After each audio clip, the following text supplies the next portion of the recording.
Okay. Hi, everybody. Welcome to the Kessler Challenge, the Python game competition here at FUZZ-IEEE 2025. My name is Tim Arnett from Tallis. I am an AI researcher at Tallis, and in our office, we employ fuzzy logic for a number of solutions that are used elsewhere in Tallis, mostly for avionics. And so we're interested in fuzzy logic and its application towards these types of systems. That's one reason why we sponsor this competition. So an outline of what we're going to talk about. I'm going to go through this intro presentation where we'll talk about the competition, not just this competition, but also the larger one that we run throughout the year called XFC. Then we're going to have a playoff. This is a live playoff where all of the competitors are evaluated live. So you'll see the actual game being run with the AI agents that students created. We'll then get into the results from the playoff and present certificates with the winners' names from FUZZ-IEEE. And then we'll have an open discussion on the Kessler competition updates. So changes that we already have planned to make for next year for Kessler and XFC, as well as an open discussion from everybody on improvements to the competition. So please give feedback, and we'll do that after we see the playoff. So what is the Kessler competition? So this is a competition using fuzzy logic and machine learning methods to play a video game. This is based on the Explainable Fuzzy Challenge, XFC, which I mentioned earlier, which we've held annually since 2021. And what this is students create an AI agent to control ships in the Python arcade game Kessler. I'll show you what the game is in a few slides. And but basically it's an AI agent that attempts to shoot at and avoid being hit by asteroids. The challenge culminates in a competition where each agent is evaluated live in Kessler like we're doing today. And the team solutions are evaluated directly against each other. So it's an adversarial problem. XFC, it is largely the same as this competition, but it has a focus on explainability. And what we mean by that is that the AI agents that students make must be able to explain their actions that they are taking during the game. A playoff is held just like we're doing today, and the agents are scored based on their performance, explainability, innovation, etc. The explainability portion is judged by human judges that assign scores. And the agents are run through several scenarios to elicit certain behaviors that are interesting, like why did you perform this action in this scenario? Why did you target this asteroid and not a different one? We also have monetary prizes for the winning teams. We have awards for performance. We have awards for the most innovative solution. And we have other awards like for ship sprites, which is a peer award where the teams vote for each one. The prize pool for XFC this year was $3,000 US total, and we will have different breakdowns of the prizes based on the different categories for the prizes. The goals of XFC and this competition in the short term, we are looking to foster student development of student skills relating to Python, object-oriented programming and software development, repository management, machine learning, including reinforcement learning, which is the main aspect of this competition, gradient-free optimization, application of fuzzy systems towards interesting problems. We see a lot of theory and application of fuzzy towards very specific problems. We wanted to create one that was somewhat difficult, but also interesting and fun. And is extensible towards some real-life problems that we care about. Also explainability of fuzzy-based AI systems, project management, presenting audiences, etc. So a lot of hard and soft skills we want to develop in students. Longer term, we want to disseminate all of these skills into the workforce and research areas. And we also want to improve XAI and adoption, understanding, implementation. Tallis specifically is interested in sponsoring and running this competition also because we're interested in developing that talent. We want to maintain a good talent pool in the fuzzy community that we might be interested in. So Kessler, the game itself, this is inspired by the Asteroids arcade game. We modified the source of an open source game called Asteroid Smasher and developed Kessler as a standalone. It was written from scratch and it was designed to be more stable, easier for use for RL problems. We do have multiple graphics options, including tkinter and an Unreal Engine 5 option. Kessler is open source. So you can go to the repository and play around with it. You can download it, fork it. You can become a contributor and do pull requests, and we can add in features that are requested by the community. It's also on PyPy, so you can just pip install and start developing. We have several professors who use Kessler in their courses and run similar competitions as projects. We've had a couple professors at the University of Alberta and the University of Cincinnati do that. It is a 3-degree freedom simulation, so vehicles can rotate, move forward and backwards, and they fire projectiles. Asteroids hit with projectiles break into smaller pieces. Any piece contacting a vehicle destroys it, and what I mean by that is it takes a life. And then ships have a short time of invincibility after they are hit. It is adversarial. It's meant to be adversarial in the sense that you can have different teams, and each team has a score, and so there is separate scoring for those teams. The ships can only shoot asteroids, not other ships currently, but the ships can collide, so they can hit each other, and they can also deploy mines. Mines destroy everything in a certain blast radius, including asteroids. They take a hit, so they'll break up into smaller pieces, as well as ships, including your own. So if you deploy a mine and it explodes, it will take a life from your ship. This is just a small video of the tkinter graphics. These are the default basic graphics that are included in the game. It's a bit difficult to see on this smaller video here, but the ships are actually shooting these asteroids, and that's why you see them breaking up into smaller pieces. This is also the version that we'll use for the competition, just because it's easier to use and track for scoring purposes. We do also have a video of the Unreal Engine graphics. This is a quick video of the Unreal version, which looks a bit prettier when you're using it. It is a bit more difficult to get up and running. It is the instructions are available on the repository for how to do this, but it's a little bit more difficult, and we may go back to this in the future for competitions, but currently we still use the tkinter graphics.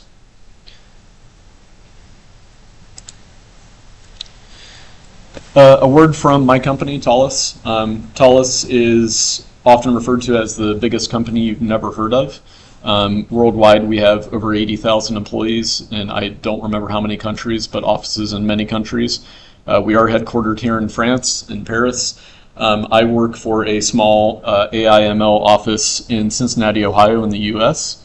One reason why we're here at FUZZ-IEEE is because we use fuzzy and genetic algorithms quite a bit in developing software for Thales, including avionics solutions, mission planning, control, etc. And so we're invested in fuzzy, and one reason we're here is we want to stay abreast in the community. We want to stay up to date on research, but we also want to contribute in whatever way we can. In this competition, we want to foster student development and all of the other things I mentioned earlier. But we also use it as an opportunity for both networking, raising our visibility, all of that. So we're interested in staying a part of FUZZ-IEEE, especially with this competition.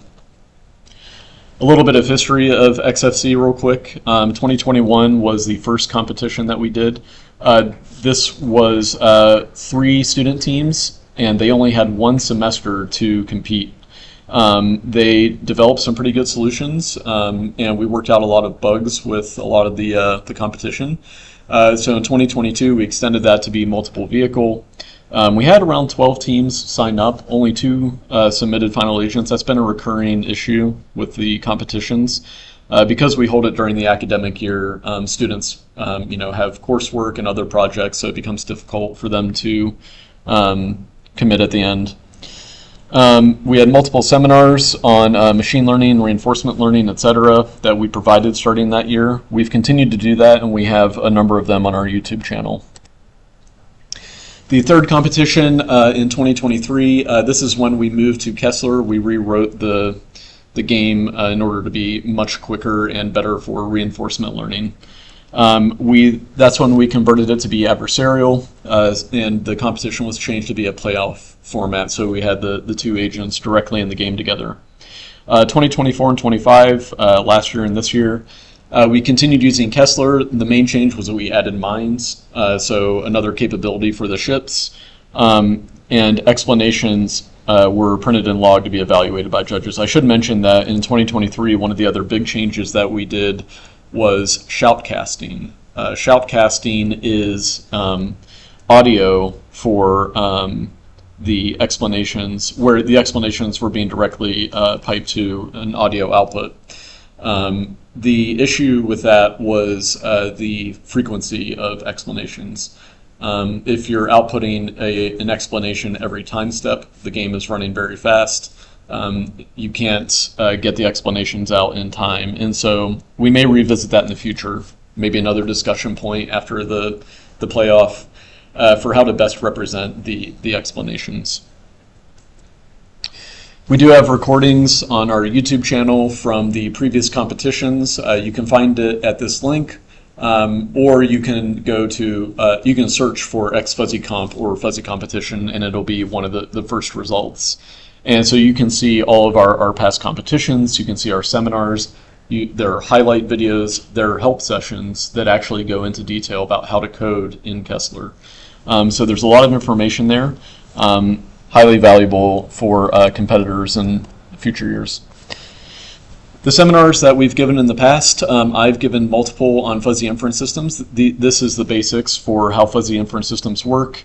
Going through the steps of fuzzification, inferencing, defuzzification, all of that. We also do show some examples using skFuzzy, and there are some examples on the Kessler repository of some basic functionality for a controller, for an agent, using skFuzzy. So I've developed that, and those seminars are on YouTube. We've also given seminars. This is by Dr. Nick Ernest, who's also in my office, on genetic algorithms and other gradient-free optimization algorithms, specifically for reinforcement learning. So this is all about gradient-free reinforcement learning, which is pretty typical for us. We've also given seminars on explainable AI by Dr. Scott Dick from the University of Alberta, and also seminars on gradient descent and reinforcement learning in fuzzy systems given by Dr. Barnabas Bede from DigiPen in Washington. So the general timeline for XFC, if you have students that are interested, is summer through September is registration.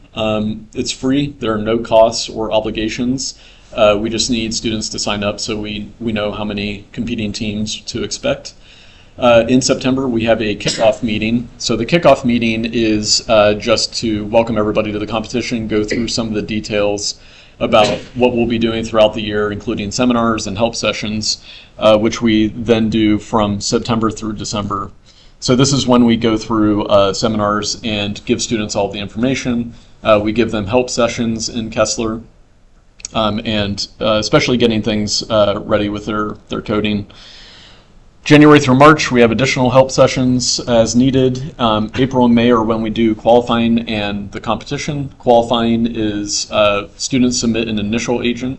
We make sure that it is integrated into the game correctly, and the scoring is just in order to do seeding for the competition playoff.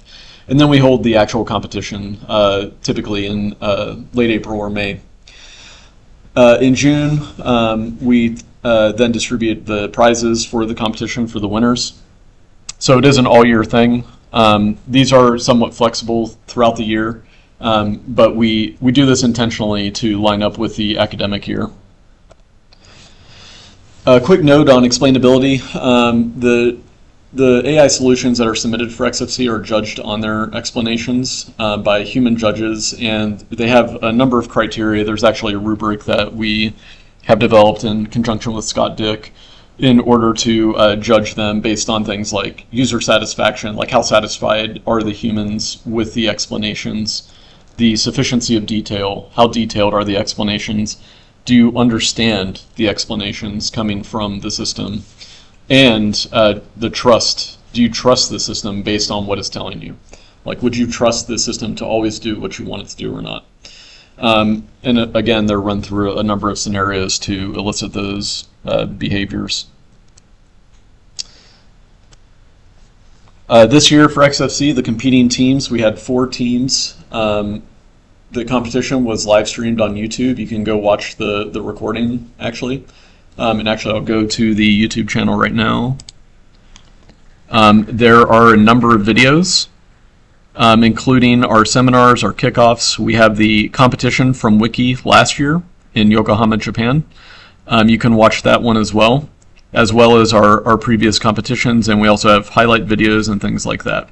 So there's quite a bit of material on there, and you can watch this year's competition as well. The students gave presentations detailing their work. Those are in the competition live stream recording. We had 4 teams, 2 from the University of Alberta, and 1 from KTH, Royal Institute of Technology in Sweden, and 1 from the University of Cincinnati. Those teams also submitted custom sprites. This is one of the fun aspects of the competition, where teams submit custom sprites to be used in the game, and then vote on the other teams. It's a peer award, so they get to decide who had the best ship sprites. And we actually give out monetary prizes for that as well, as well as the other things like best explanations, most innovative, and of course the competition results. So this year we also have 4 teams. We still have 2 from the University of Alberta, although Team Listerine Birds is a new competitor, Monish Janai, as well as Jamie Yakimetz. That is Team MS-DOS.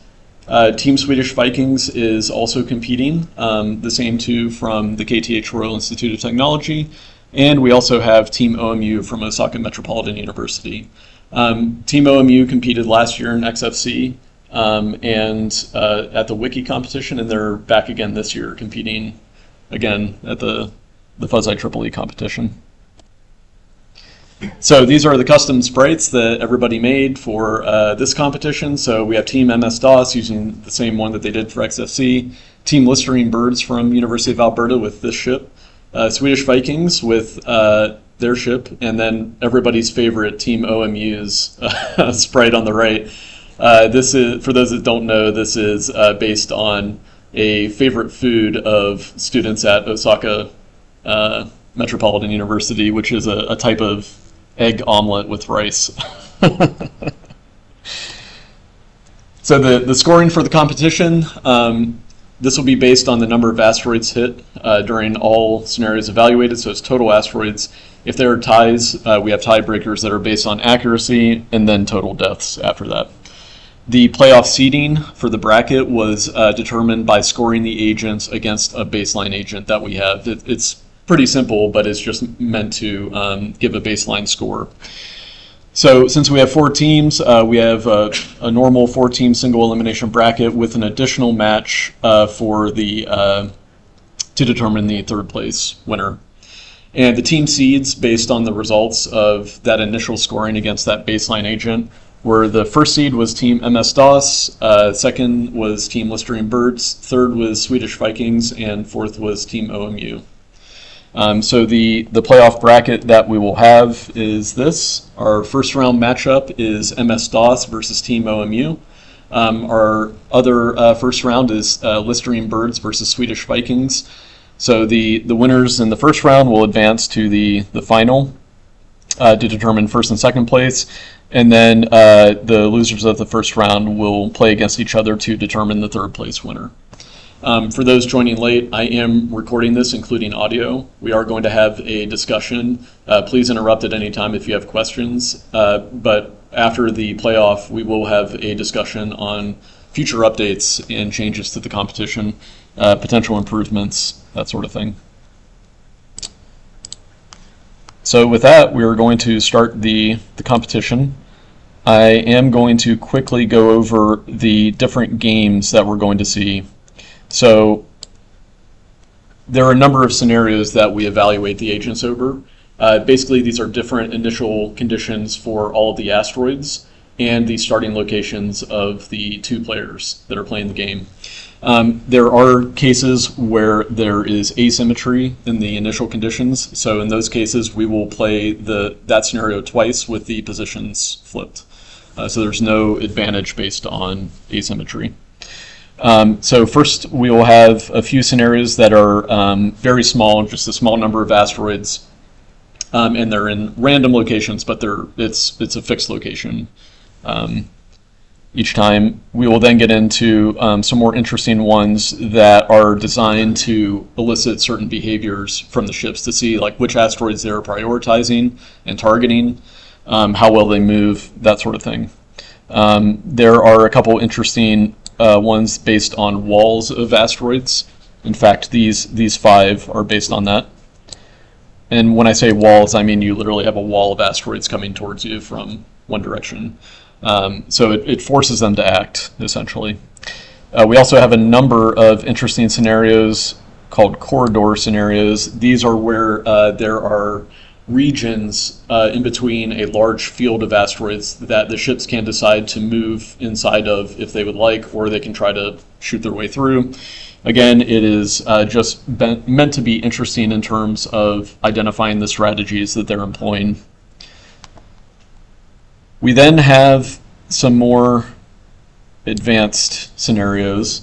The first 2 of these are big scenarios with a lot of asteroids they're in fixed locations, but they were randomized such that there's just a uniform distribution.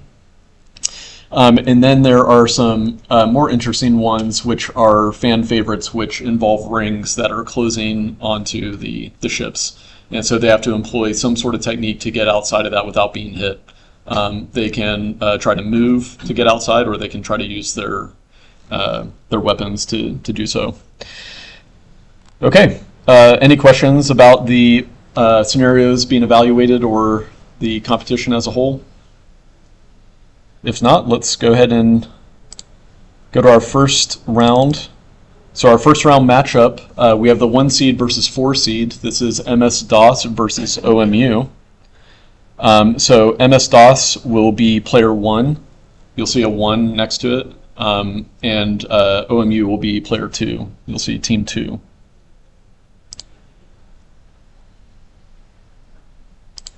Okay, here we go. So the first scenarios are pretty quick because there's not a lot of asteroids, but you see, and in this one, there's a limited number of bullets. So at the top right, you'll see the stats for each scenario. You can see that Team 1 is already out of bullets, so they still have mines left, so they can deploy their mines. What we've noticed, though, is that a lot of teams employ a strategy of not moving unless they have to. And so they have prioritized shooting to gain score rather than moving to avoid being hit in most cases. Some of the scenarios, as the scenarios get more complex, you'll see that is not always the case. You can see here that we have a number of asteroids moving in on Team 1, so it deployed a mine actually. The mines also, for those that joined a little bit later, the mines, when they detonate, they hit everything in the radius, including any ship, including yourself. They also impart momentum onto asteroids based on the distance from the blast point. So very quickly you can cause a lot of chaos in the asteroid field by deploying your mines. Both OMU and Team MS-DOS, though, they're doing well so far, gaining a lot of score. OMU having some pretty good avoidance behavior. And actually beating MS-DOS right now. MS-DOS content to just sit there. It's just trying to maximize score by shooting rather than moving. We've seen that with a couple of these solutions coming out of the University of Alberta. They've really put more time into developing their offensive capability rather than defensive or movement. This one is interesting because the asteroids are stationary in the corners, and it's really interesting to see which asteroids are being prioritized by the agents. And you can see here MS-DOS is switching all over the place, back and forth. They're out of bullets now. OMU is shooting very slowly. I think this is because OMU employs a number of different shooting controllers, and they have ones that are quote-unquote sniping controllers. So at distance, they tend to sit back and pick off instead of shooting constantly like they are now. So yeah, we had walls of asteroids closing in on the competitors. They had to do something. They both got hit. MS-DOS deployed a mine, which caused a lot of chaos. OMU was able to avoid some, but wound up losing its 3 lives pretty quickly. Again, the ships do have invincibility once they get hit for about 3 seconds. So when you see their ring turn red, that means they took a hit, and they are invincible until it becomes white again.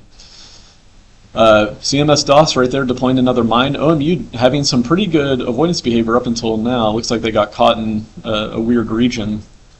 MS-DOS is already out of bullets, so they're just using their mines. We will have more scenarios coming up that have a lot more bullets, including unlimited ammo. But it is interesting to see how they prioritize shooting in a lot of these cases with limited ammo. So OMU, again, losing their lives. MS-DOS, since it's content to sit there, is not doing anything but leaving a mine. At the top left, I forgot to mention, you will see a time limit on all of these scenarios. So the termination criteria are if all the ships lose all their lives, or if they're all out of ammo, or if there's no time left. So decent behavior by OMU, getting quite a bit of score early on, taking a few hits though. MS-DOS continuing to just sit and shoot and wrap up score. Pretty interesting scenarios here where we have these asteroids coming in order to force the agents to make a decision about either moving or, oh wow, OMU hitting MS-DOS there and taking both of their last lives. We have had teams employ specific strategies like that in the past where they would collide with another ship on purpose if they knew they had a hit advantage to force the other team to be out of that scenario.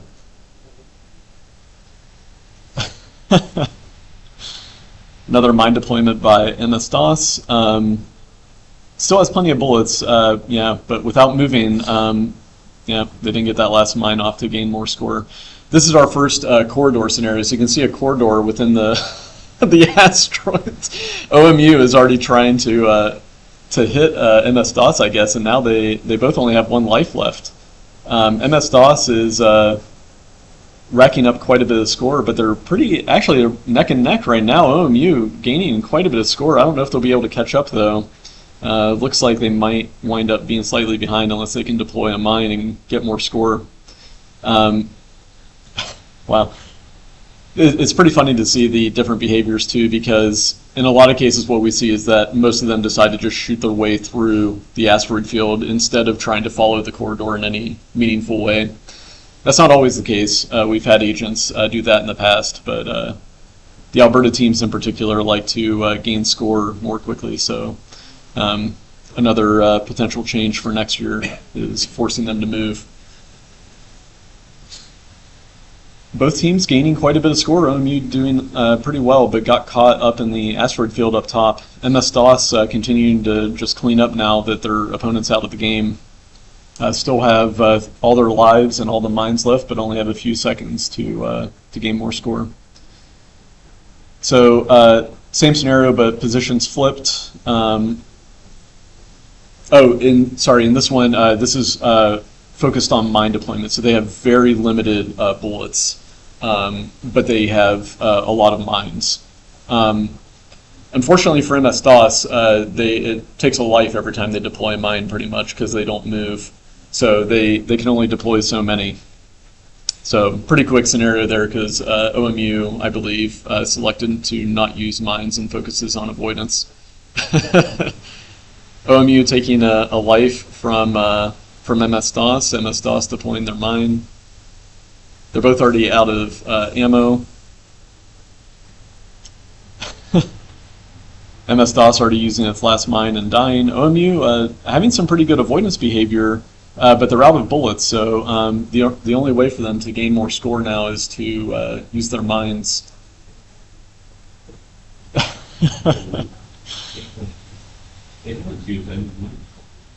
Yeah, so, some of the agents don't use mines. Yeah. We leave that up to the students to decide how they want to do that. Yeah, so MS-DOS carved out a little corridor and is content to just sit there and shoot. OMU, unfortunately, already losing their lives. We have a few more corridors coming up before some of the really interesting scenarios, the much bigger scenarios in terms of asteroids. Yeah, so in this case, yeah, MS-DOS is just gaining a lot of score relative, so might be tough for OMU to catch up. We'll see. Yeah, deploying another good mine. OMU getting caught in the asteroid field again. Taking advantage of their invincibility frames, though. Unfortunately, took another hit. MS-DOS still just sitting there and shooting until they don't have to move. So sitting there and gaining score.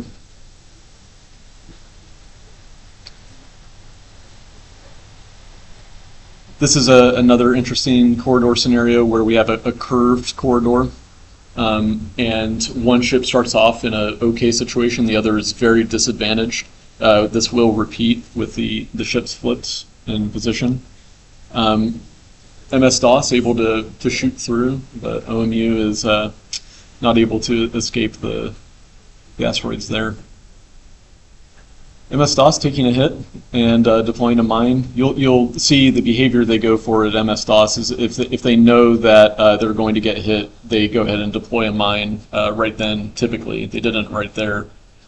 Yeah, OMU having a bit of trouble with the wrapping. The ships and the asteroids can wrap obviously around each side, and we've noticed that is a particular difficulty for a lot of the student solutions is how to deal with the wrapping effect efficiently. So this is the first quote-unquote big scenario. So we have a lot of asteroids in a big field coming at them somewhat quickly. So you can see MS-DOS deploying a mine there. Unfortunately, OMU already lost their lives getting hit by a number of asteroids, but MS-DOS gaining a decent amount of score, but taking one of their lives each time they deploy a mine. Some pretty good avoidance behavior early by OMU. We'll see if they can get out of it. MS-DOS already deploying a mine though, which is probably going to make things a little bit more chaotic. Yep. OMU getting hit by that, but able to skirt away, but again losing a life. Yep. OMU already got hit, but MS-DOS continue to deploy mines and gain a little bit of score, but still, because they're not moving, they're not avoiding a lot of those hits like they should be. Oh, well, this was very quick, but this is one of our classic scenarios, the closing ring on one of the vehicles, and then we'll see the opposite case now where the other team is inside. MS-DOS is able to deploy 3 mines very quickly right there to essentially destroy the ring and gain a ton of score using their mines to good effect. Unfortunately, OMU couldn't get outside of the ring there. That's one of the difficulties. You either need to move or use mines and sacrifice your lives to get out of there. And MS-DOS is just happy to sit there and shoot for a while. We have seen a number of different strategies employed for how to deal with the larger state spaces with more asteroids. These two teams, I will say, both OMU and MS-DOS did a very good job of managing that efficiency. So they have much more efficient solutions than the other two competitors, which we'll see in a minute. But the game is synchronized. Oh, wow.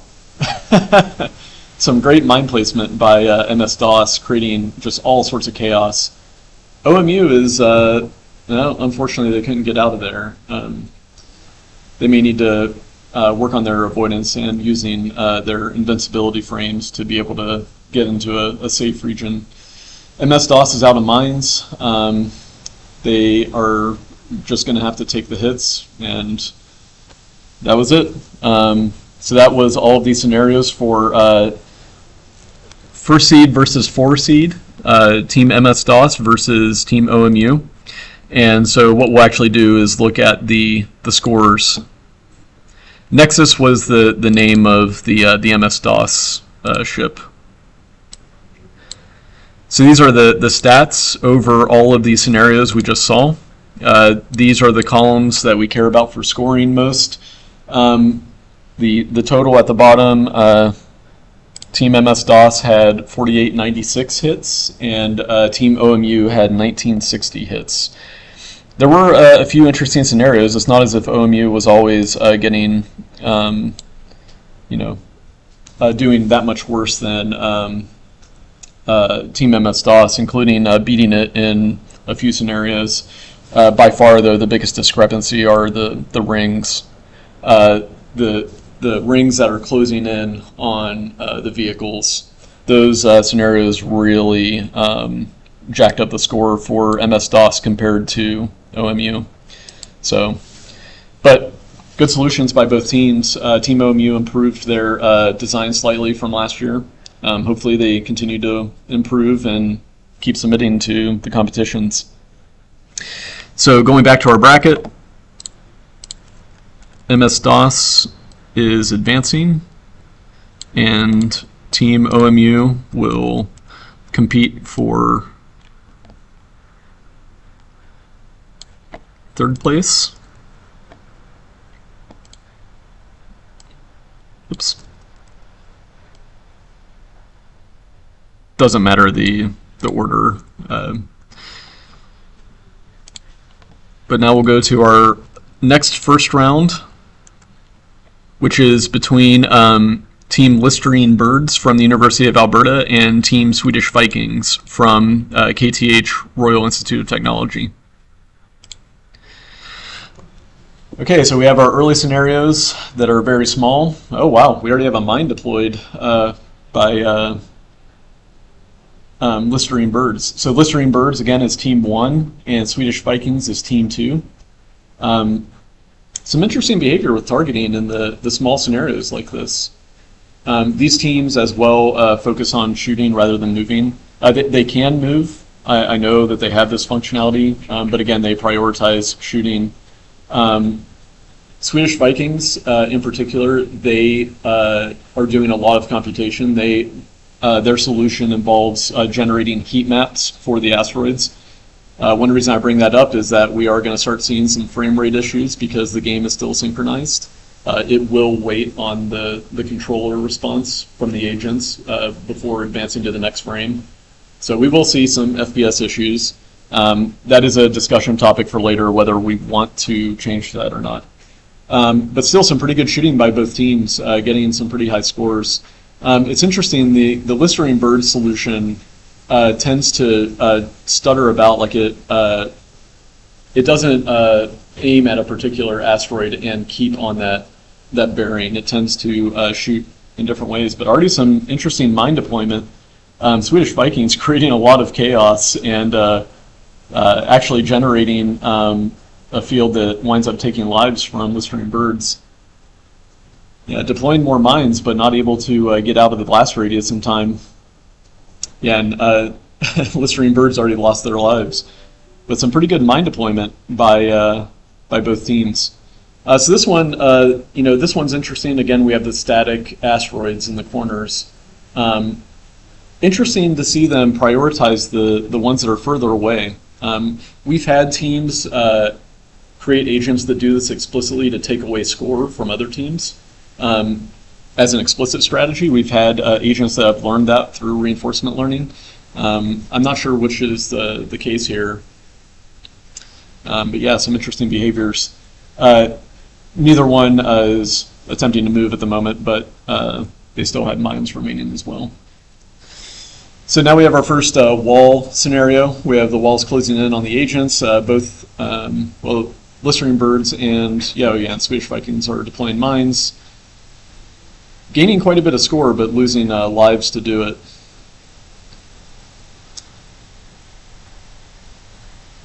Yeah, Swedish Vikings, you can see their presentation from XFC, how they developed their solution. And they're using a number of interesting approaches, including heat maps for identifying asteroid density for where they should prioritize to gain the most score. The downside of that is, again, computational cost. So they've already been working on their solution for improving it for next year to make it more efficient. This is an interesting scenario with a staggered wall. We want to create some pressure. We've had teams use potential-based solutions in the past, and we want to put them in situations where the potential might not give them the direction that is optimal. Again, some interesting behavior here from Blistering Birds not wanting to move. Swedish Vikings does have movement capability. They definitely prioritize not moving where possible, though. Both teams are already out of ammo, so at this point they just have mines. It's interesting that Swedish Vikings are not deploying their mines. Score is just based on the number of asteroids hit, so maybe that's a modification we'll make in the future, is to prioritize deploying those mines instead of trying to avoid. An immediate mine deployment by Blistering Birds, along with shooting to try to hit those mines and gain a lot of score. Multiple mine deployments, wow. And Swedish Vikings already taking, wow. That was interesting. Both teams taking a lot of hits very quickly and not gaining all that much score. Again, some pretty interesting behavior here, seeing mine deployment to, Swedish Vikings deploying their mines in a really interesting way there, where it took all their lives. Blistering Birds, able to make it through until now, though. So now we have our next staggered wall combination. Again, early mine deployment to try to gain more score and carve out a path, but sacrificing lives to do it. One thing I've noticed is, the solutions that have focused on shooting, with some pretty basic avoidance behaviors, they will greatly increase their performance. So the teams are in a good spot for future competitions.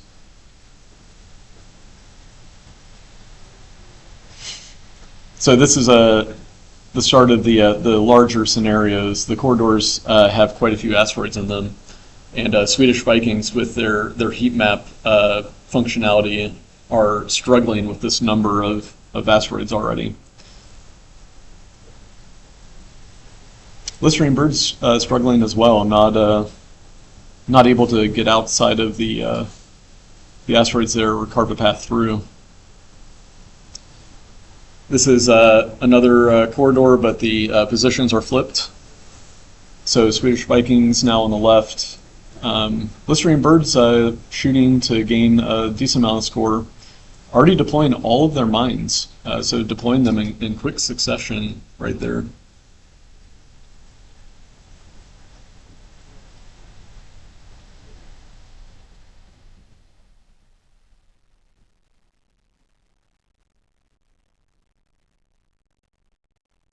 Any questions so far, or thoughts or comments while we're waiting on some of the frames to evaluate?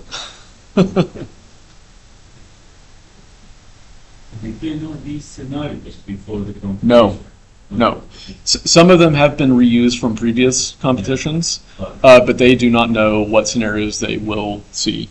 And some of these are scenarios that they don't know. I make them before the competition. And we've specifically added scenarios based on what we've seen in previous years. So if teams try to exploit certain situations, we will make it much more difficult in the future. One improvement that we've talked about doing is sensor noise, because a lot of teams, what they will do is the aiming, because all of the behavior of the asteroids after the asteroids travel linearly, and even after impacts, and they can change direction because of momentum, they are moving linearly. So the aiming is solvable. You can solve exactly where to aim. So in order to prevent certain solutions that have a solved aiming controller, we may introduce noise or some other effects to reduce that. As you saw with the first matchup, one of the solutions is very good at capturing points using mines from the closing rings. So that will be modified as well. We are also going to punish heavily controllers in the future that don't move. So we will put them in a lot of scenarios where they have to move. They won't have any offensive capability. And the only issue there is we'll have to change the scoring function. So the scoring function will be based on things like lives lost explicitly instead of a tiebreaker.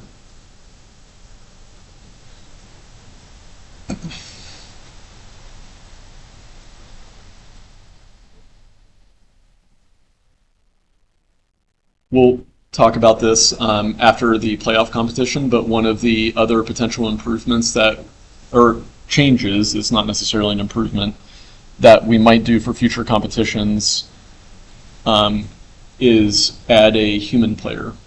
So a human player will have to play with the AI on each team. The downside to that is, of course, it needs to be a live competition. So people either need to be in person or we need to set up some sort of remote thing. So that makes it difficult. One positive aspect of that, though, is man-to-man teaming is an important topic in a lot of areas. And that would force a lot of really interesting development for their AI agents.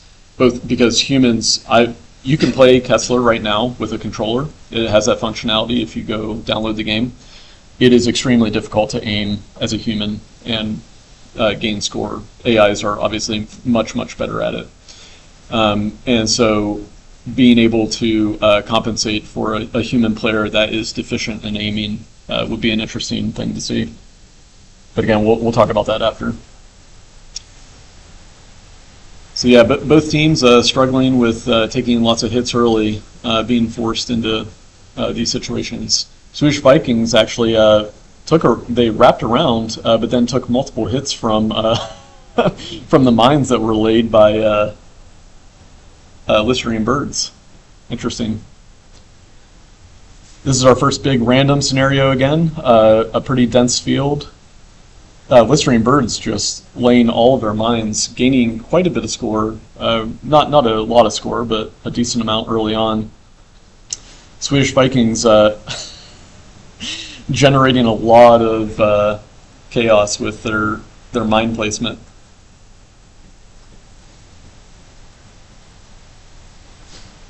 Yep. Yeah, both teams not doing that well, avoiding that pretty dense field. Listerine Bird's doing fairly well early on, dropping all those mines and timing it such that they're not losing all of their lives. They are down to 1 life already, though. So, and they're going to get hit again. So, gained quite a bit of score, but not insurmountable if Swedish Vikings can be smart about their placement and shooting.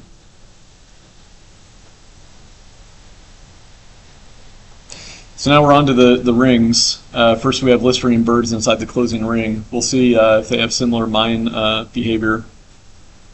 They were able to get 2 off, so gaining a decent amount of score pretty quickly, but definitely not destroying it like MS-DOS did. Swedish Vikings on the outside, just sitting here shooting constantly, gaining score. Would be really advantageous if they can drop some mines pretty quickly, though. Well, it looks like they are going to do that. We'll see if they can avoid getting hit, though. It doesn't look like they will. Still have 2 lives though, and Listerine Birds is already out of the equation, so we'll see if they can catch up. They're only down by about 20 asteroid hits right now. Oh, they're about to run out of time though. We'll see if they can do it. Oh, not quite. So now the Swedish Vikings are inside the ring. This scenario is pretty interesting because I happen to know Swedish Vikings places a mine in a very interesting way. So we'll see if Listerine Birds, though, can take advantage and gain enough score.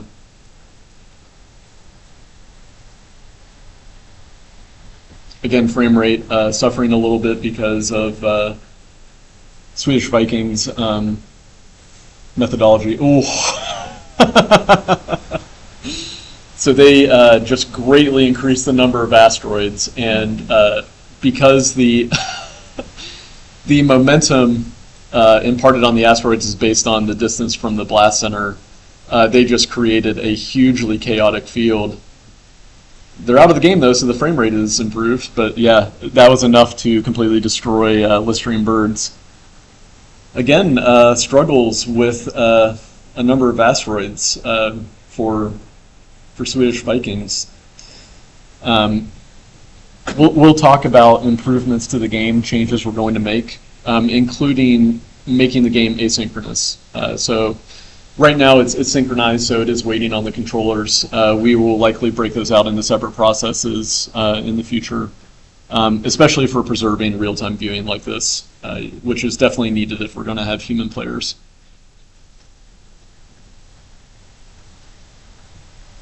Interesting mine placement, but Listerine Birds created too much chaos for their own good and wound up dying pretty quickly. So Swedish Vikings are left, they have 1 life left and just sitting there picking off the last few remaining asteroids. So now we have our final scenario. We have the 2 rings closing again, but they're closing on both of the ships at the same time.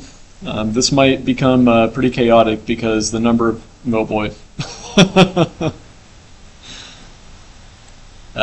Both teams creating a lot of chaos with their mine deployments right here. I don't know if the Swedish Vikings will be able to catch up in terms of score.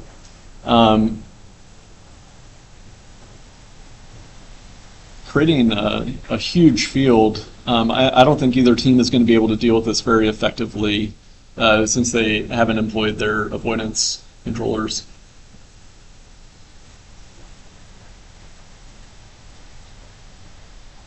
Yeah, both teams suffering right there from the chaos created. Wow. Well, some very interesting behaviors, especially with the mine deployments again. But let's take a look at the scores. So this is Team Listerine Birds. Their ship name was TE-D1. Wow, a much closer game. So again, Team 1, this is Listerine Birds, and Team 2 was Swedish Vikings. And the total was 26-22 for Listerine Birds and 20-86 for Swedish Vikings. So a much closer game, including a lot of scenarios that were very close. Even the bigger scenarios that we saw. There weren't really cases where one team was completely dominating just a few scenarios like we saw in the first matchup. Much closer overall, but one team was just doing a bit better in almost all of the scenarios. Pretty interesting. So, going back to our bracket, Listerine Birds is advancing.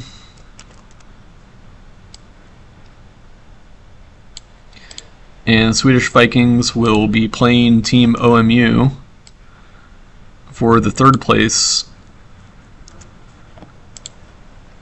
So we will do that one first. We have Swedish Vikings versus OMU.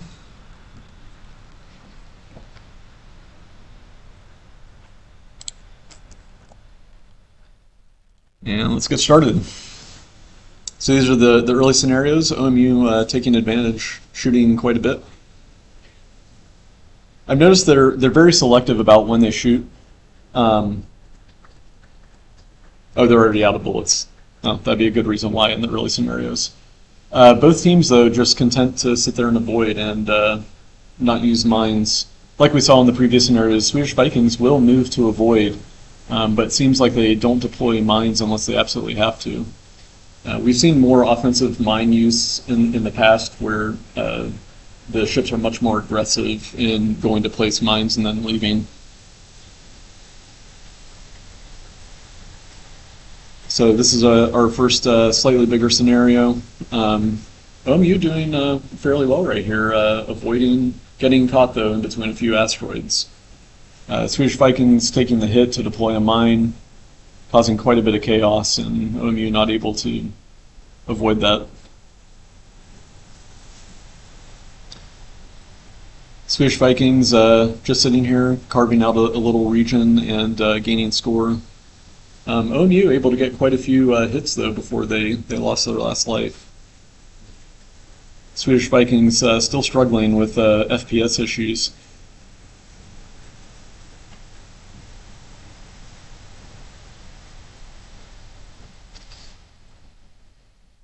And now same scenario but positions flipped.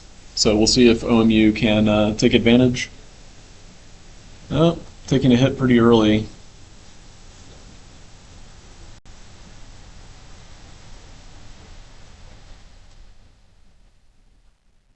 Oh, that was unfortunate.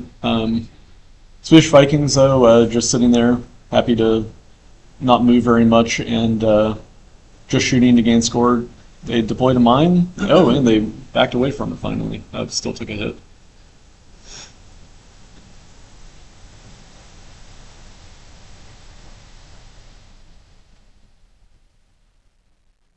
Now we're on to one of the static scenarios.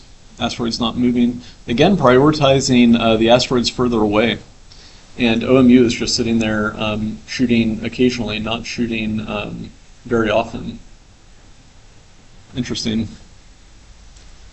Swedish Vikings are already out of bullets. Yeah, OMU seems to not want to shoot very often. It's like they're conserving, I guess they're conserving their ammo because it's somewhat limited in this scenario, but then also missing. So now we're on to the closing walls. OMU not able to get through there without losing a life. Obviously, Swedish Vikings deploying a mine, taking a hit. Some pretty good avoidance there, though, by OMU after taking the hit. They were able to use invincibility to get outside of that region, although taking another hit pretty quickly. Swedish Vikings just sitting there shooting.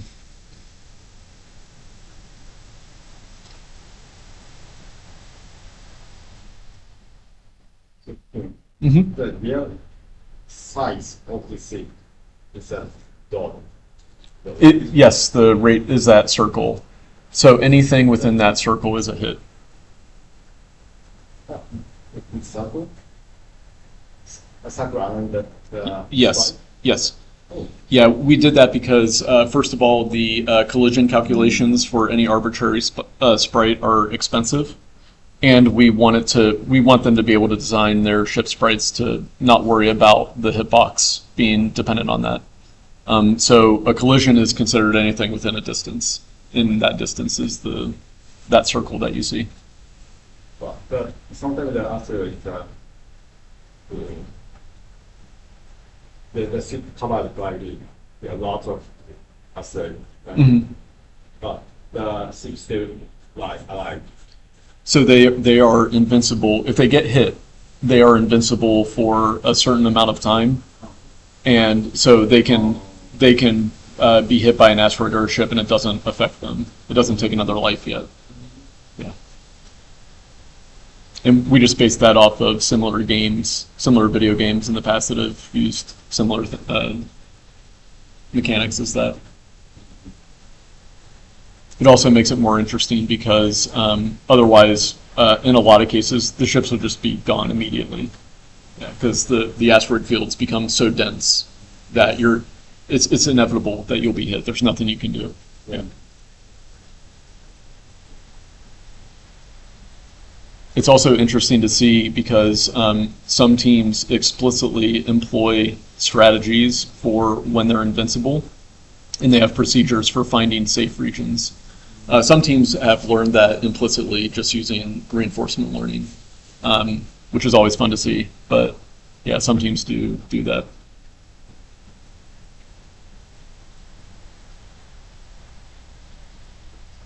One operation is they don't really interact with each other. Mm-hmm.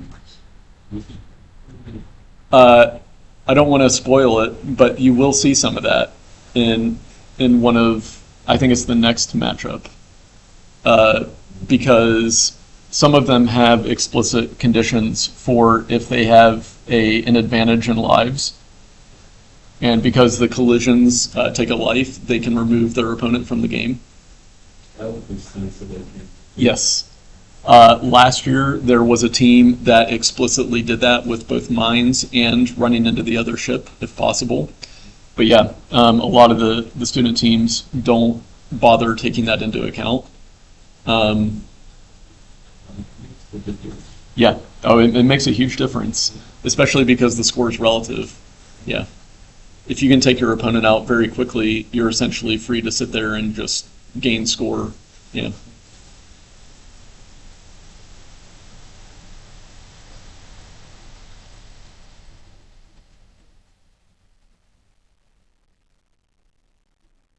Yeah, the solution, the winning solution from last year was also University of Alberta, and that solution was insanely good. And he was doing basically in the loop simulation. He did it in a really efficient way and was able to project outcomes, essentially like what you would do during reinforcement learning itself, but he was doing it live to evaluate in real time. And he also employed strategies like that, where he would go hit the opponent to take them out of the game. If you're interested in seeing that one, that recording's on the YouTube channel. Talk about the reinforcement blocks, which is useful Mm-hmm. to use in another standard versus fuzzy. So they are required to use fuzzy in some way. We're kind of lax in how they use it.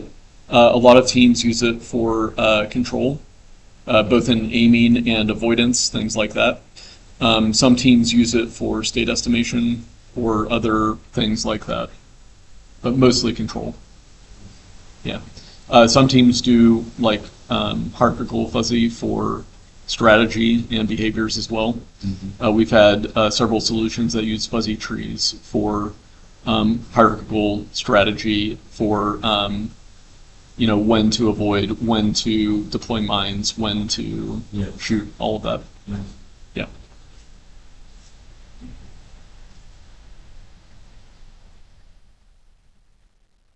And we've had teams hybridize a lot too. There was a team last year that was essentially using a CNN layer and then fuzzy control behind the CNN layer.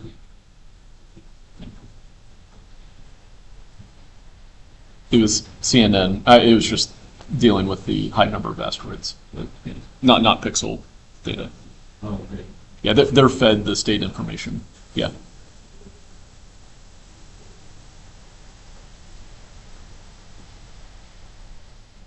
Another topic for maybe a future version, if we want an advanced track, is going pixel level. That becomes a lot more expensive, obviously. So.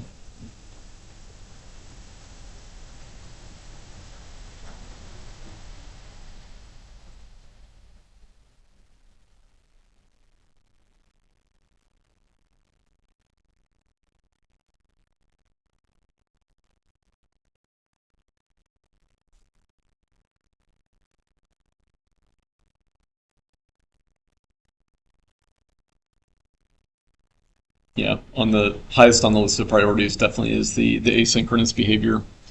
We'll also probably move a lot of the calculations that the students are normally doing for relative state inside of the game engine, because the game engine is much more efficient usually than what students are making.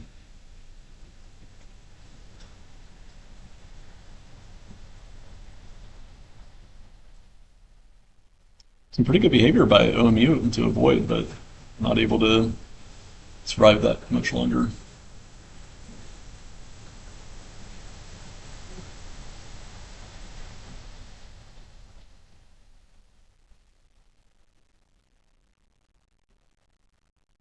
And by the way, when I say reinforcement learning, all that I mean is you're doing machine learning from your environment, from interaction with the environment. Yeah. I don't mean explicitly they're using a neural net. Yeah. Yeah.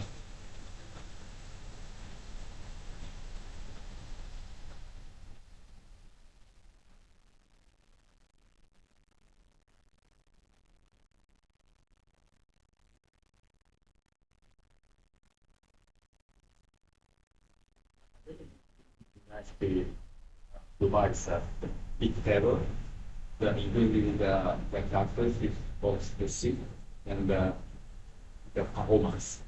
Then the newcomers will check that table and which is a more promising starting point. Mm. Yeah, one thing we've talked about is giving, if students want to give their code for other students to use, such that they can iterate and do more adversarial training with previous solutions. Yeah, that's definitely something that we could do. We have provided in the past very simple functionality. Agents that essentially can just either move and avoid in a very simple way and aim and shoot. And their performance is okay, but nothing that great.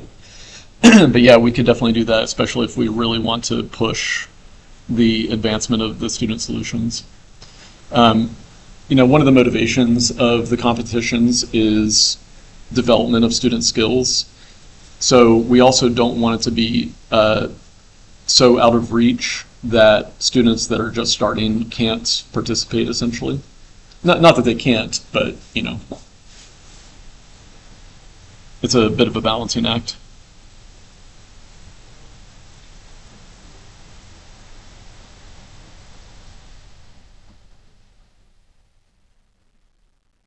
And we have had student teams explicitly use adversarial learning with their own solutions.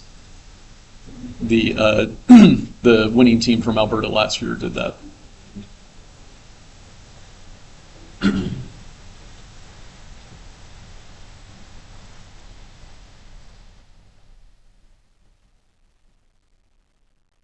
That team, of course, is a button system. Mm-hmm. Yep. Sorry. Which stuff? I would have to look it up in his presentation, but he did. Yeah, sorry, I don't remember off the top of my head. Yeah.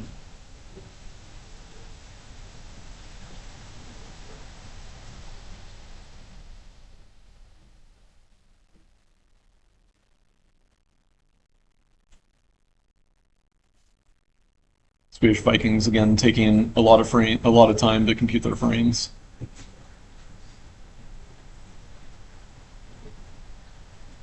This thing is a bitmap, and then how does the fuzzy system work?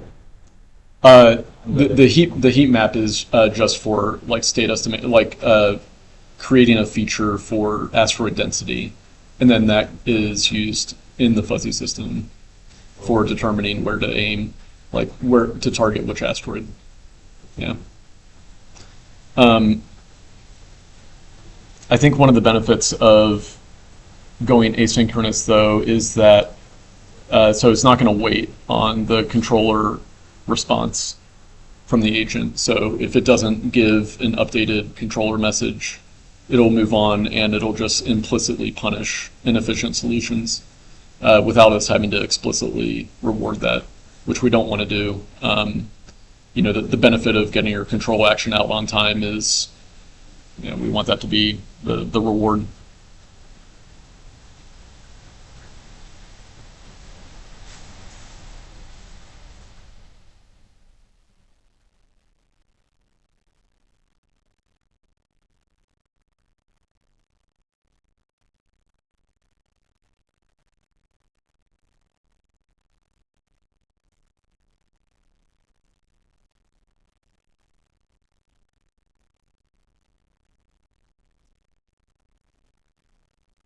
Yeah, technically the game also supports any number of teams, any number of players. So we could do like battle royale style as well. That would be interesting. Yeah.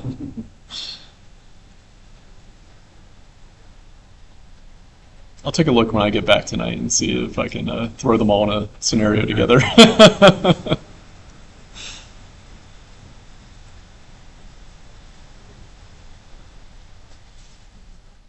You mentioned that when they deploy mine, they have to avoid it because it also Well, affects themselves, is it? You'll see. So they sacrifice a life to do that. Okay. Yeah, if they were smarter about it or they didn't want to sacrifice a life, yes, they would move outside of the blast radius. Yeah. Yeah, unfortunately, the team solutions this year decided to prioritize other things, and so they didn't bother doing that. Yeah. Because so far, military they didn't bother to Yeah. move. Swedish Vikings does sometimes, but they just- yeah. But not always. Yeah. Outside of it, I think part of the issue is that in cases like in these scenarios with the rings, yeah. they can gain so much score, they don't mind sacrificing a life. Mhm. So having scenarios that don't reward them for that, or that punish them in some way for having that behavior, is a good way to get rid of that behavior. But yeah. So what sort of decision-making model do they use? Let's say when you prioritize giving up some life or what sort of decision-making? So they're all over. The solutions are very different from all the student solutions. We've had students that explicitly coded basically end-to-end in fuzzy that is evaluating all the asteroid states to decide which asteroid to target, where to aim, and then when to shoot. And then also all of the avoidance control based on similar metrics. Like they were doing threat evaluation from asteroids with fuzzy controllers. Then they were deciding a control action based on those inputs as well, like where the desired heading, the desired speed, all of that. So we've had those solutions. We've had solutions that only use fuzzy for like sensing. And then a lot of it is just pretty basic control because it's a fixed turn radius, even though this is supposed to be in space. It's like 2D level flight. We've had ones that were just based on very simple if-then rules, like decision tree rules, along with some fuzzy functionality. And then we've had some more interesting ones that used a combination of fuzzy and like black box models that the thing is though is they have to have their actions be explainable for the XFC competition. So they have to have functionality in such a way that the agent can explain why it is performing an action, and that is logged, and the reviewers go through and evaluate those explanations. So if they have a full end-to-end neural net or some other black box type or even gray box type, getting explanations out is very difficult. Yeah. Yeah, at least reliably. We've talked about ways to improve that too, where we may have a visual explanation component, but right now it's text. They need natural language output, yeah, or linguistic output. Okay, so let's take a look at Swedish Vikings versus OMU.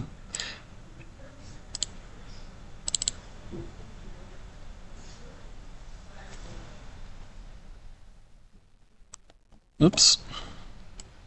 Okay, team 1 was Swedish Vikings, team 2 was OMU. So Swedish Vikings was able to score a bit more and wind up getting third place.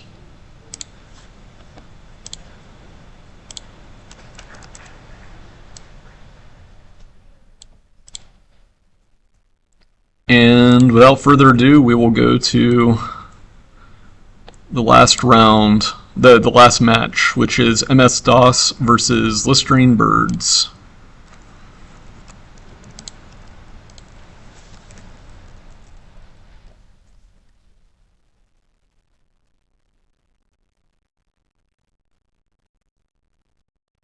think, You think birds? yeah, I don't know. What do you guys think? $1, €1? I'll take MS DOS for. I can't bet. Yeah.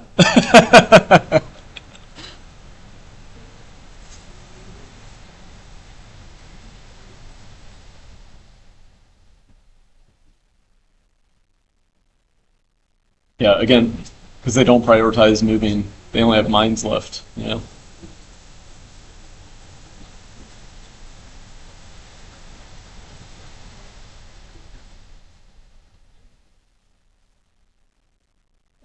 MS-DOS in particular is pretty good at shooting, pretty good at aiming,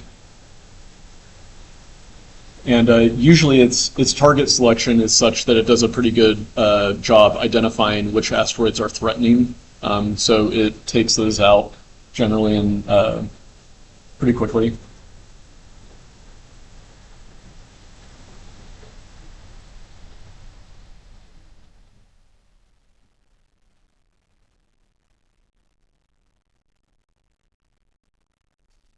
Listerine Bird's not even carrying, just deploying all of its mines.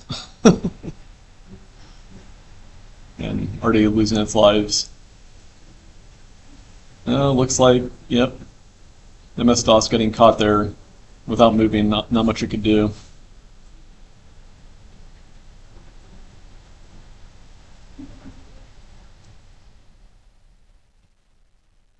Really weird behaviors in the target selection in this one. They're probably having a difficult time identifying, threatening asteroids in the context of their models.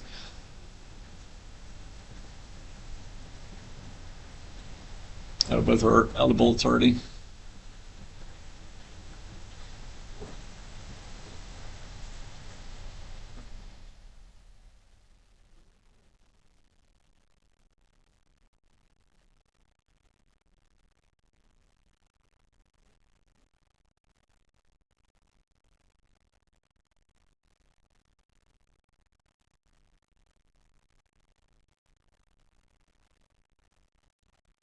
Some fun mine placement, though. Should make things pretty interesting in the much bigger scenarios.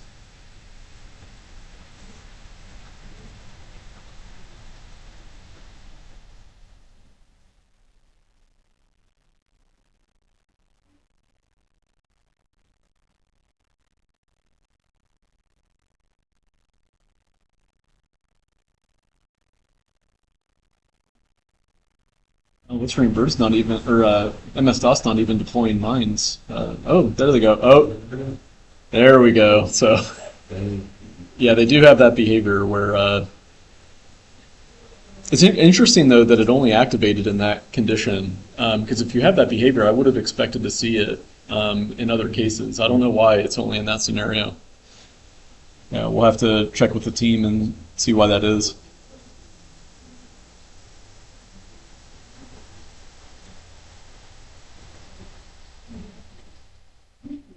And of course, the bullets don't affect the other ship, in case that wasn't obvious. They can't shoot the other ship.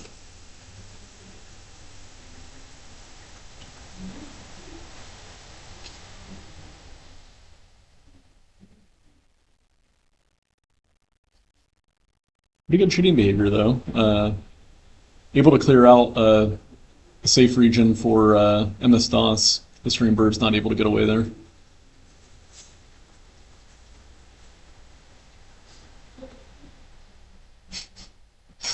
Listerine Bird's already losing all their lives.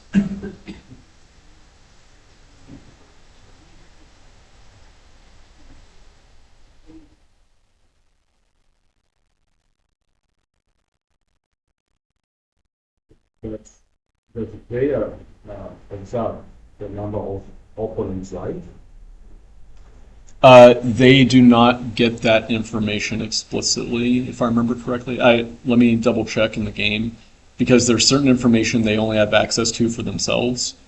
But they do get some information. They get the information of the location. They get information on speed. I'll have to double check because I don't remember in the game state, but I'll look. Yeah, they have heading, they have location, but they do not have things like number of mines left, bullets left. I don't remember if we allowed them lives. But let me check. Some of the teams estimated that by estimating their own, like when they think that a team got hit, like they did that explicitly, I know. But I'll double check because we've made so many changes.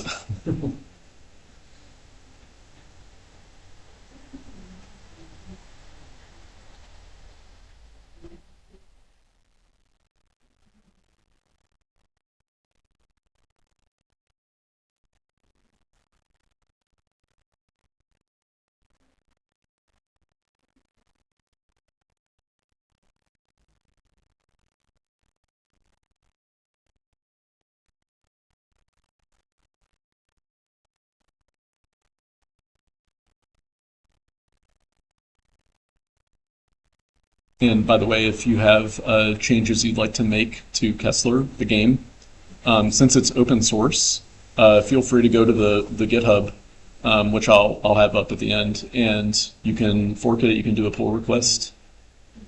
We may be porting it right now. It's still all in Python. We do have a MyPyC compiled version just for efficiency. We may move to C++ for efficiency. Regardless, though, we'll keep the Python API.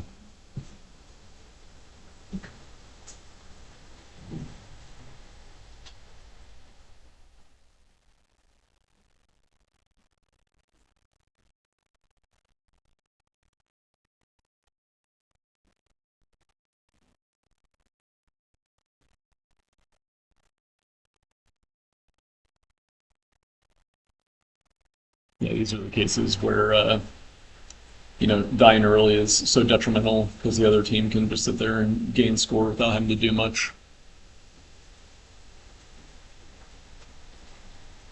Anyways, finally see Swedish, or not Swedish, Vikings, MS-DOS finally doing some avoiding there. And worked pretty well. I guess most of the time they're just happy to sacrifice their lives, though.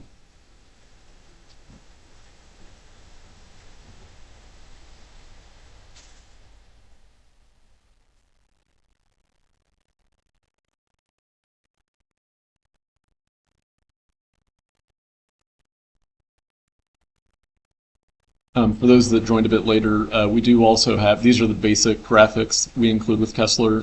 We do have an Unreal graphics functionality. We aren't doing the competition in it because it's much more difficult to get the custom sprites in there and looking appropriate. We may go back to that. It's in development occasionally. But it does look, a bit nicer than these graphics. And if you're wanting to use Kessler, it's in the getting started on the repo to install that. So you can have some nice flashy UE graphics if you'd like.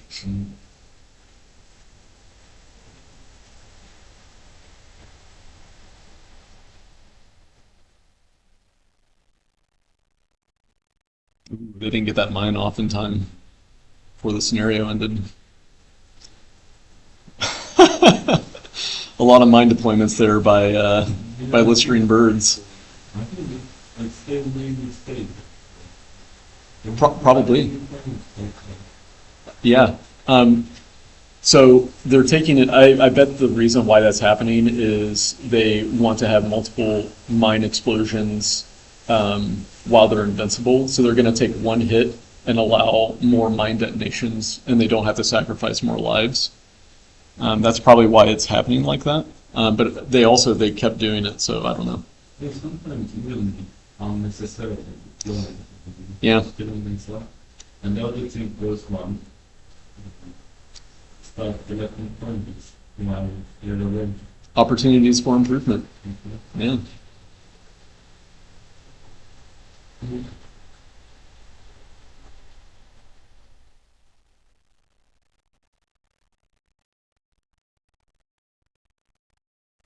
Yeah, that last one was definitely not necessary.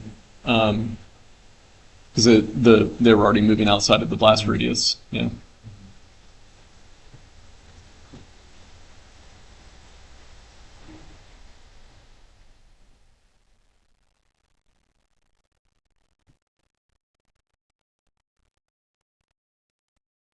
All right, we're getting down to the last couple scenarios. Some frame rate issues from these two. That's interesting. I have noticed for a lot of student solutions, they have efficiency issues with checking the wrapping.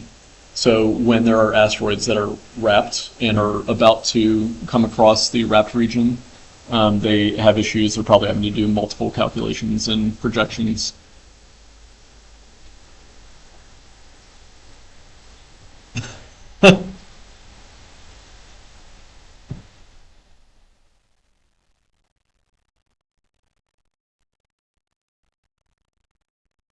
Big numbers for MS-DOS from their more efficient mine deployment, but both teams are in a lot of trouble. Without mines and no evading, this is way too chaotic of a field to be able to survive for long. Yeah, MS-DOS already gone. There we go. Let's take a look at the results. So that was MS-DOS versus Listerine Birds.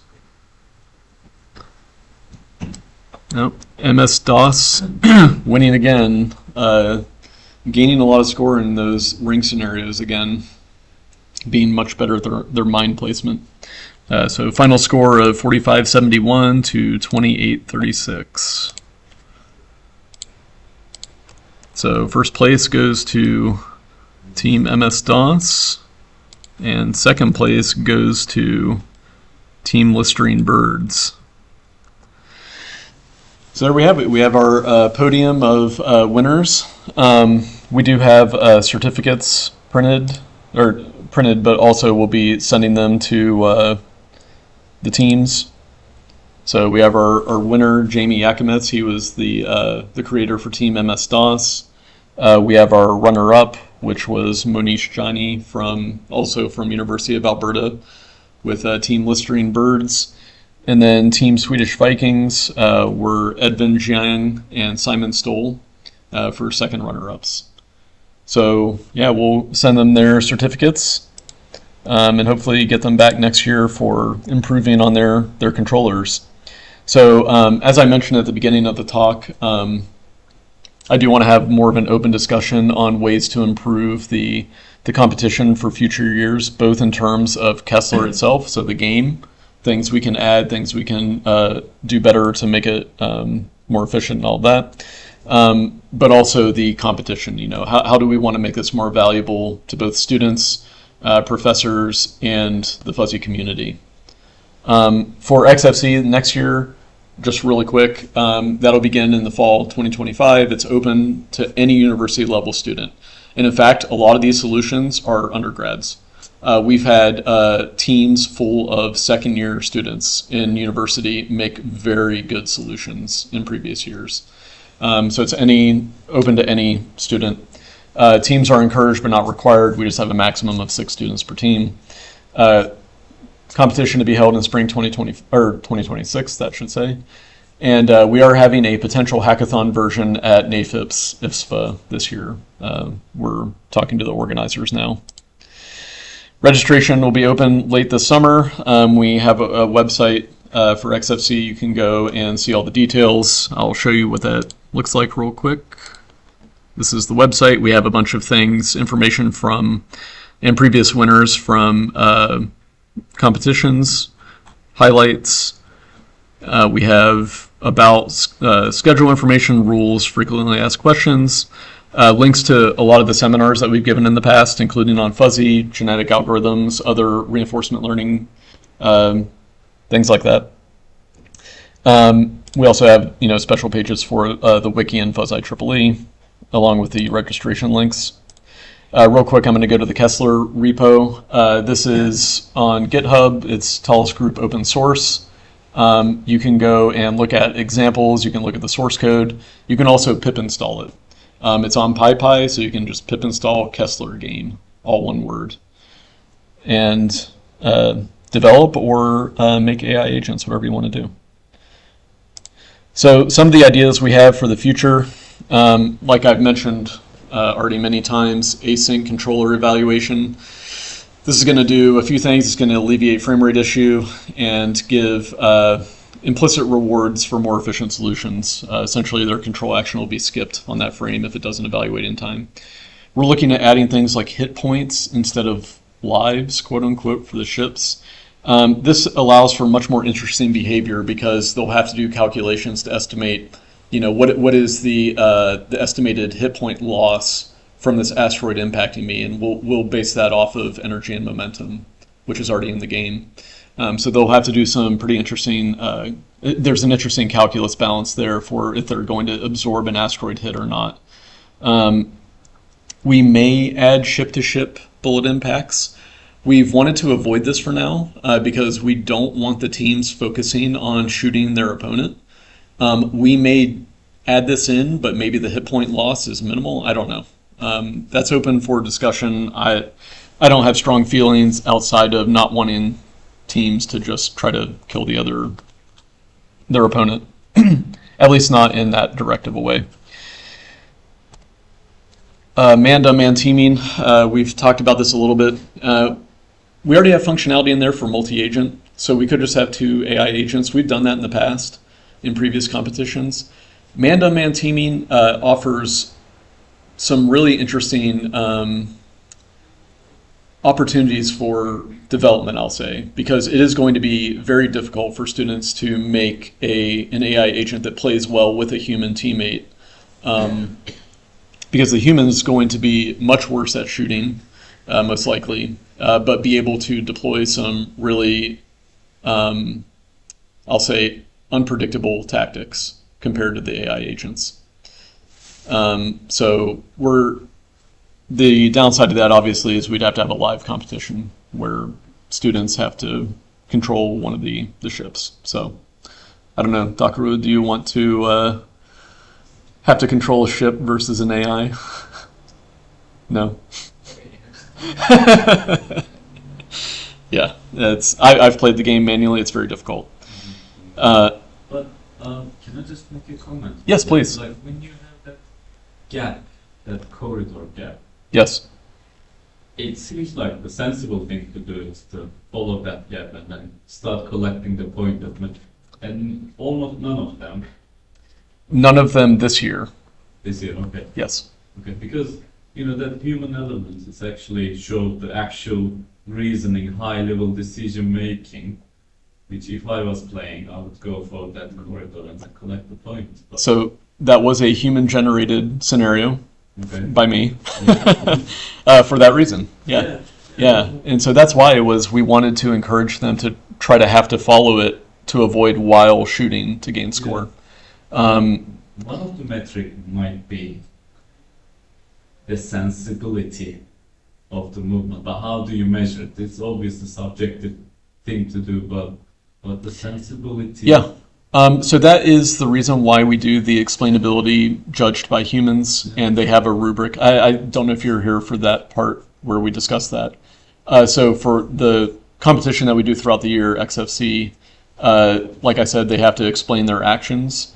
There's a panel of human judges that look at the explanations coming out and evaluate them based on a number of things, including, does the explanation make sense? Is it sensible? Should they be performing that action? That sort of thing. But yeah, I agree. To us, it appears that is very non-optimal behavior, right? So I would say that in this case, that is not a sensible action if your goal is to gain the most amount of score. Yeah. We might have different explanation methods we want to explore. We've talked about doing visual explanations in the past, like focusing on which asteroid is being targeted and why. I will say in our office, we did develop a little graphic overlay for that in the game that would show basically a density metric on which asteroid was most threatening and then being used for targeting. But even then, it was okay. It wasn't great. And we'd still like to get out linguistic explanations at the end of the day. We did do shoutcasting one year where the natural language was, the linguistic explanations were processed through text-to-speech, basically. And that was run with the agents being evaluated live. But the explanations were so cluttered, and essentially we had to have a buffer because there were so many messages coming in that then the teams had to focus on prioritizing messaging. And it didn't really work. We may revisit it in the future. Yeah, maybe other NLP functionality for querying the agent for explanations rather than having them just provide constantly. Maybe you query for an explanation with some sort of prompt. I don't know. Another idea is hackathon versions. Again, the good thing about this is that it encourages student participation and engagement. One of the downsides, though, is they don't have much development time. We'll have to have a tutorial session and then a competition session later on. But yeah, it might be beneficial. And then last, just topics I have put on here. I want input from everybody is other games and tracks. We've talked in the past about expanding this to much more difficult games. Even though the solutions this year maybe weren't as performant as ones we've had in the past, we have seen very high performance solutions such that we can keep adding functionality to Kessler, but maybe we want to add another advanced game like a huge state and action space game, and maybe have them do some portion of that. I don't know. Scalability obviously is a concern with most fuzzy approaches, so that would encourage innovation for dealing with that. One of the ones which would be my choice is FreeCiv, because I love the civilization strategy games, and I think if we did go this route, we would have just a portion of the game be that they would develop an agent for, maybe either combat or some other aspect, but not the entire game. But again, I'm open to ideas. The whole idea and motivation, in fact, I'll go back to this for those that weren't here earlier. The motivation for XFC and this competition is we want to develop skills for students. We want them to develop all of these skills in terms of programming, repository management, project management, all of that, and do it in a hands-on way, in a fun way. So that's really the motivation for that, as well as increasing in the longer term those skills in the overall fuzzy community and workforce. So yeah, with that, yeah, please, any input on changes or improvements. I'm open to, yeah. I'm a bit afraid that if you add more functionality, that maybe newcomers cannot make a good player. Right? Yeah, so one reason why we like a lot of the functionality in Kessler at the moment is that it is a very low barrier to entry. So pretty much anybody, if they get a course on fuzzy, or they go read, the getting started guide for the MATLAB Fuzzy Toolbox or SK Fuzzy, they can make a very competent expert system controller for, shooting, aiming, moving about. Also, it's a very high ceiling for performance. So in order to make a very good solution for all these scenarios that we saw, you have to do a lot more than that. So it's a pretty broad range of solutions that you get. So that's one reason why we don't want to make Kessler too much more difficult. But adding in some of the other functionality, I think, would still preserve that. Things like HP and especially adding scenarios that punish behaviors like not moving and just sitting there and shooting to gain score.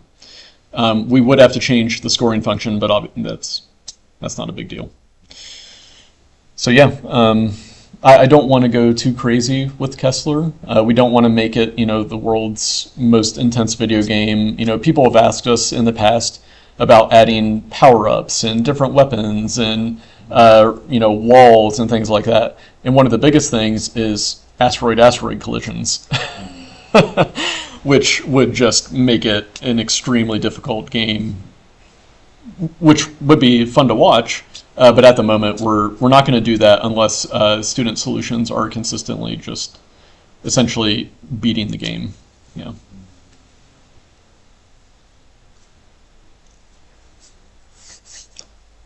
Yeah. We're always... Regarding the punishment, like, cutting off some score, like, if a player or agent make some movement which doesn't make sense, would you consider that something to be punished? Because ultimately No. it leads to... No. I wouldn't personally consider that something to be punished. They will be punished by their lack of score. Yeah, so I mean, it all depends on the function, right? The scoring function. Because if one of the ship is going into the asteroid for no reason whatsoever, Yeah. that means that decision making is not functioning well. There's something problematic there, and then One caveat, I don't know, maybe I didn't mention this. This doesn't negate your point, but I will say that if they, when they hit an asteroid, it does count as hitting the asteroid and gives them one hit. Okay. So at the end, they can, if they have 3 lives and no bullets, they can hit the asteroids intentionally to gain 3 more score. It's not much, and it doesn't negate your point. I know what you mean. Yeah. It's linked, Yeah, that one, we've only seen a few teams do that, and that was in cases where they knew they would run out of time. They were keeping track of the simulation time, and they would intentionally just go do whatever they could to gain a little bit of score.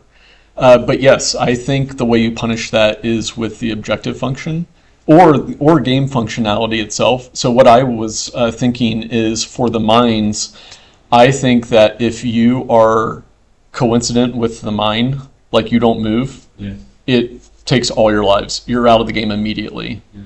So that would implicitly punish doing that, and they would have to move. I see.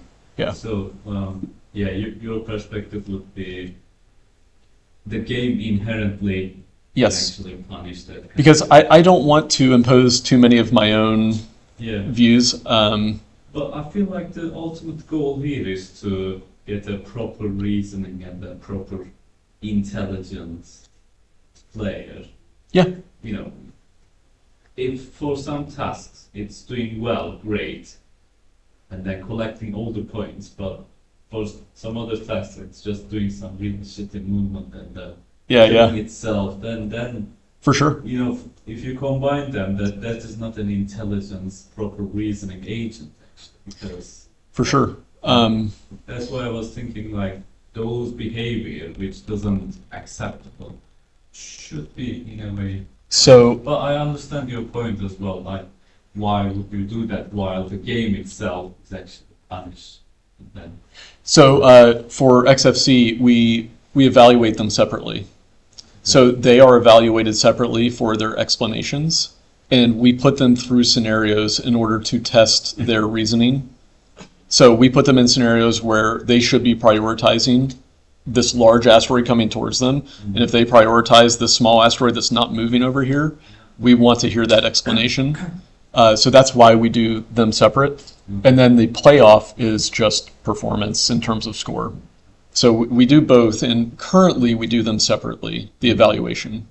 We could do more to say, punish more of that bad behavior even in the playoff. Yeah. Yep. And there are separate awards for that. So there are monetary awards both for the playoff winners. Then we have a separate reward for explainability as judged by the judges and the rubric. And then we have ones for like most innovative and then, ship sprite, that sort of thing. Yeah. I agree completely, though. We've seen some very good solutions that can explain what they're doing very well. We've seen bad solutions that explain themselves well, even though you don't agree with what they should do. And then, we've had a little bit of everything. So I know we're running out of time, and everybody needs to get to the wine tasting before they close. I do want to say a quick special thanks to the people that made all the seminars and helped making Kessler and everything. So Dr. Barnabas Bede at DigiPen gave seminars on reinforcement learning, Dr. Scott Dick at University of Alberta on explainability. The rubric for explainability came from some of his work. Jai Fan, he was a previous competitor. As a competitor, he noticed and found some bugs in the game that he helped us resolve and made it more efficient as well. Nick Ernest at Tallis, he's been the primary person that is responsible for us sponsoring the competition. And my colleague, Zach Phillips, he also helped write Kessler basically in his free time. And obviously, Professor Yusuke Nojima for participating and mentoring teams, getting them to participate in the competition, and also helping organize for these, the one last year at Wiki and this year. Thank you. I'll just leave these up for now, but if anybody has questions, feel free to email me. I also have cards. I can give you a card. Although I think you're the only one that doesn't have my email address of the people here. Yeah. Sure. Yeah, thanks for coming.